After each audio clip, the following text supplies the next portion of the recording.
నమస్తే. నేటి నా మంచి మాట. నిన్నయైనదేది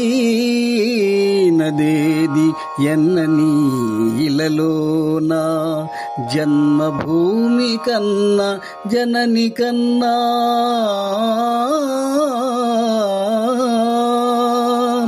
వారి పేరు నిల్పు వసుధలో ఘనముగా, వారి పేరు నిల్పు వసుధలో ఘనముగా, మరువకెప్పుడు నాదు మంచి మాట.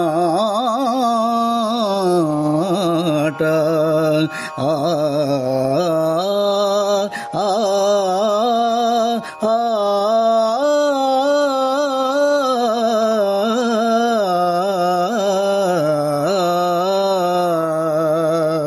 మిత్రులారా, శ్రీరామాయణంలో రావణ సంహారం జరిగి యుద్ధమంతా పూర్తయిన తరువాత విభీషణుడు శ్రీరాముణ్ణి లంకారాజ్యంలో ఉండి రాజ్యాన్ని ఏలుకోమంటాడు.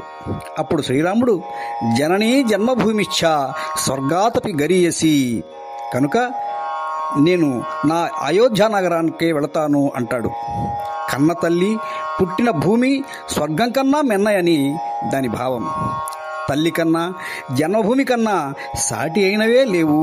కనుక ప్రతి వారు జన్మనిచ్చినందుకు తల్లిని, జన్మించిన దేశాన్ని ప్రేమిస్తూ వారికి ఎలాంటి చెడ్డ పేరు తేకుండా ఘనకీర్తిని తెచ్చే విధంగా ప్రవర్తించాలి.